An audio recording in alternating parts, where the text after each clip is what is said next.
This is a magic golden spoon. If you use it to eat 3 meals at a rich man's house, you can become a billionaire. Now, this poor kid has already eaten 2 meals. If he eats the last meal, he'll switch identities with the son of a plutocrat, but on the way home he suddenly remembered when he was bullied at school. Tae-hong was always the first to help him, and now he's listening to the witch and swapping identities with his best friend. He felt guilty, so he threw the golden spoon in the trash.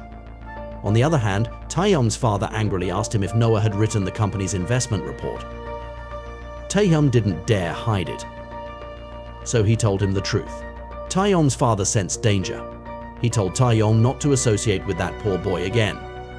The next day, his stepmother brought Tae-hong and his lawyer to the school. They demanded that the principal expel Noah because he threatened Tae-hong to give him money many times. This is serious bullying behavior. Noah hastened to explain that it was a false accusation. He said that he was paid for writing a report for Tae-hong, but Tae-hong knew his father's strictness. He insisted that he was constantly threatened by Noah. The money he gave Noah wasn't what he wanted to give him. The evidence was overwhelming and he couldn't refute it. Noah's father fell to his knees and begged them to spare his son. But the poor man's knees were worthless to the rich.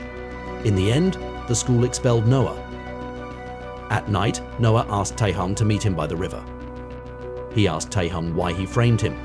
"I've always considered you my best friend." But Tae-hong said that poor people don't deserve to be his friends. Then he said a lot of nasty things. He admitted that he framed him on purpose at school, but Tae-hong never expected.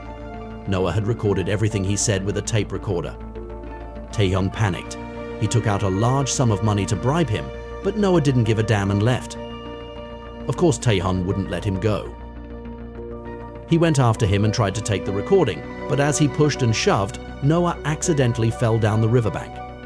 Luckily, Tae-hong grabbed his hand in time. Noah was desperately begging for help down there. Tae-hong tried to pull him out, but the rain was too slippery. Noah finally fell off the bridge. He rushed to the shore to save him, but it was too dark and he couldn't swim. He could only call for help.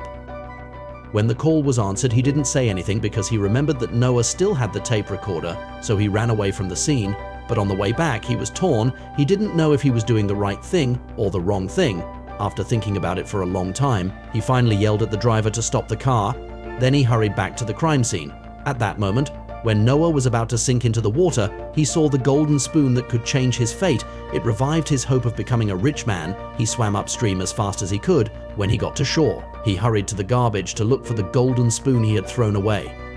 Eventually, he found it. At that moment, he just wanted to change his fate. He had to get to his 3rd meal as soon as possible. So he barged into the plutocrat's house and begged the plutocrat to buy him a meal.